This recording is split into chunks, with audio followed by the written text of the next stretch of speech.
So let's talk about chess. When you picture a chess master, what do you see? I bet it's someone, hunched over a board, completely lost in thought. A kind of human supercomputer, planning dozens of moves ahead into some impossibly complex future. It's this image of pure, slow, intellectual force. Yeah, we've all heard something like this, right? It's the popular myth that chess geniuses are all about having this superhuman ability to see an insane number of moves into the future, to calculate every single possibility with perfect precision. But hang on a second. What if that whole image is just wrong? What if the real secret to chess mastery isn't about thinking deeper and slower at all? What if it's about something completely different? Something way faster, more intuitive, and, honestly, a lot more interesting. Let's get into it. See, this whole thing really comes down to two basic ways the mind works during a game. On one side, you have the slow processes. That's the deliberate, move-by-move calculation of different lines. It's time-consuming. It's what we usually think of as thinking in chess. But on the other side, you've got the fast processes, which are all about pattern recognition. This is the ability to just instantly see a familiar setup on the board and just know what to do, almost without thinking. Now here's the key.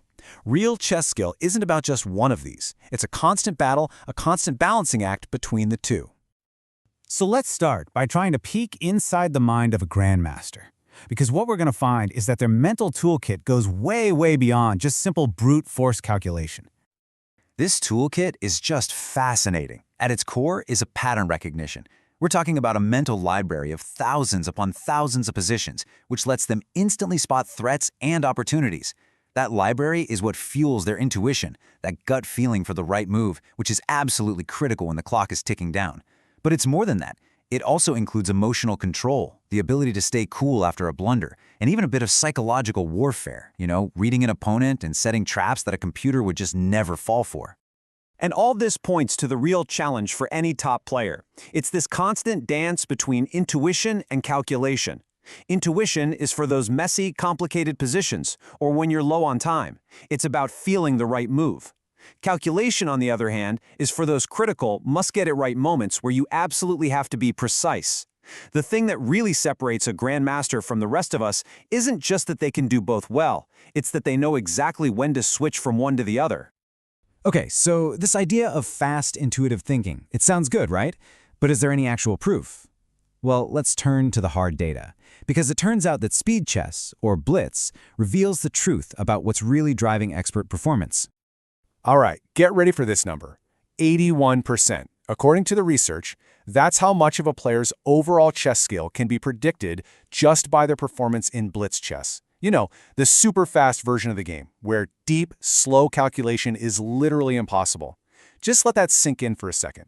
This is a huge clue that fast, intuitive pattern recognition, not slow calculation, is the real bedrock of chess mastery. And you know what? This isn't just some newfangled scientific finding. The legendary grandmaster David Bronstein said it himself decades ago. He saw fast chess not as some gimmick, but as a true measure of a person's raw ability to play the game. It's the ultimate test of a player's deep, ingrained knowledge and intuition. Scientists even have a name for this whole phenomenon. They call it the equalization hypothesis. The basic idea is that for weaker players, a lot of their edge comes from just having enough time to calculate, that slow search process. So when you take that time away in a blitz game, their advantage shrinks. But for the elite players, the effect is way, way smaller. Their skill is so deeply rooted in that fast, pattern-based recognition that time pressure just doesn't level the playing field nearly as much. Their advantage is built for speed. So we've seen the theory, and we've looked at the science. But how does this fast, flexible thinking actually work in a real game? Let's look at a concrete technique that masters use all the time to break through mental blocks and find those winning moves. I want you to imagine this scenario. You're playing a game, and you get that little tingle. You just feel it. There's a winning combination here. So you start calculating the most obvious sequence. A check, then a capture, then maybe another check. But it just falls apart. Your opponent has a simple defense, and now you're stuck.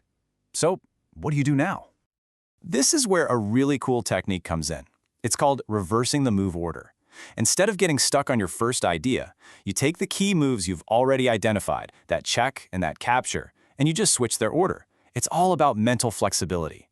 So often the winning move is right there, but it's hidden behind a different sequence. Maybe the capture has to come first and then the check. This simple little shift can unlock a tactic that was completely invisible just a moment before.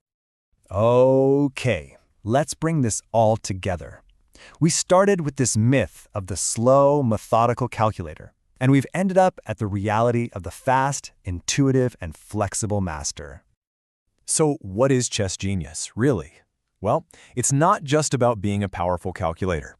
It's about building this enormous mental library of patterns that lets you recognize things in a flash. It's having the intuition to know when to calculate and when to just trust your gut. It's having the mental flexibility to do things like reverse the move order and see solutions that are hidden from everyone else. And, of course, it's the psychological strength to thrive when you're under incredible pressure. That is the real game of chess. And you know, that leaves us with a final thought. And this goes way beyond the chessboard. Think about any skill you have. It could be coding, cooking, playing an instrument, anything.